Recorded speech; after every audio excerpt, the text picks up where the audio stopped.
You ever feel like you're playing a game you can't win? Especially when it comes to money? Well, what if I told you that most of us, maybe even you, have been taught the wrong rules this whole time? Let's dive in and uncover a totally different way to think about building wealth. Okay, to start, let's just get a feel for things. Here's $1 million. For a lot of people, this is the number, right? The benchmark for being rich, a truly life-changing amount of cash. All right, now let's zoom out. This is $100 million. Whoa. Suddenly that first million looks, well, kind of small, doesn't it?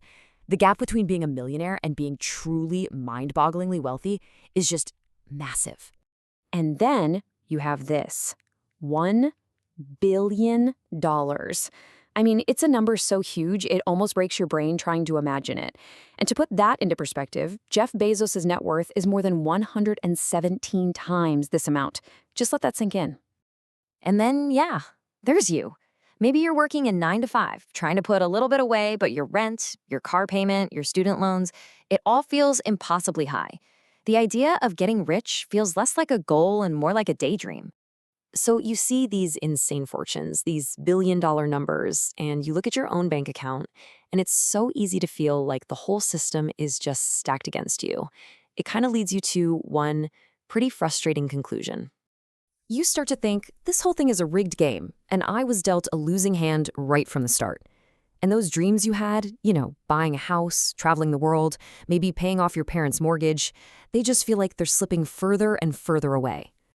But what if you're not wrong, that it's a game? You're just wrong about the rules. What if there's an actual, concrete equation for creating wealth that our schools and society just never bothered to teach you? So let's take a hard look at the mental model most of us are working with. It's a super simple equation for money, and it's pretty much the only one we're ever shown. The equation is basically this. Money equals a salary from a job. But the flaw in this thinking is devastating. You are trading your single most precious, absolutely non-renewable resource, your time, for money. Once an hour is gone, you can never get it back. And let's see how that plays out in the real world. Say you make $20 an hour working 40 hours a week. To earn $1 million, it would take you almost 24 years. And get this, that's before taxes, before you pay for rent or food, and before inflation chews away at its value. It's an incredibly, painfully slow path to wealth. Okay, so if a regular job isn't the answer, how in the world do people actually get rich? The story we usually hear is that they were just lucky, or they were born with a silver spoon, or maybe they were even a little corrupt. But let's see what the data really says.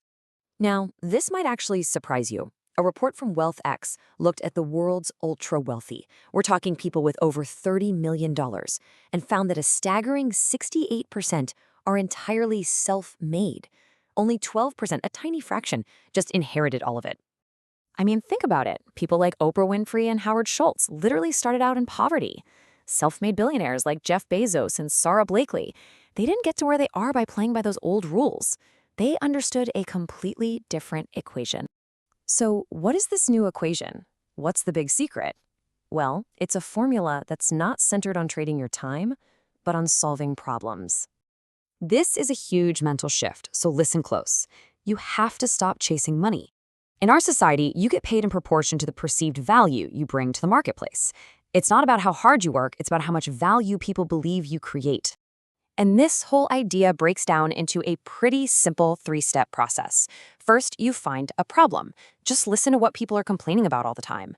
Second, you create a solution for that problem. And third, you build a business, a system to deliver that solution to as many people as possible. And the logic here is really direct. The scale of your reward is directly tied to the scale of the problem you solve. Jeff Bezos solved a global problem. Shopping was slow and inconvenient. And, well, the market rewarded him on a global scale. But hold on, there is one more critical piece to this whole puzzle. It's not quite enough to just solve a problem. Your solution has to be able to reach a massive number of people. And this is the magic of scale. Let's just compare two things. A yoga teacher who charges by the hour has really just created another job for themselves. Their income is totally capped by the number of hours in a day. But an online yoga course, they can create that once and sell it to an infinite number of people 24/7 without any more of their time. That is a scalable business. And this brings us to the final and honestly, the most important part of all of this.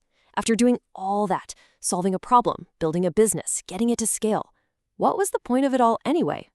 Because here's the real secret. It was never actually about the money. Money is just paper. It's just numbers on a screen. It's a tool. The real goal, the true prize you were chasing all along, is freedom. Freedom is paying off that mortgage and feeling that weight just lift off your shoulders. It's booking that trip around the world without even asking for vacation days. It's that feeling of never, ever having to look at a price tag and ask, can I afford this? It's about reclaiming your time, that one resource you can never, ever get back. Now look, this path isn't easy. It's not a get-rich-quick scheme. It is a struggle. But if what you really want is true freedom, the equation is crystal clear. Stop trading your time for money and start solving problems. So the real question you have to ask yourself is, what's your meaningful struggle going to be?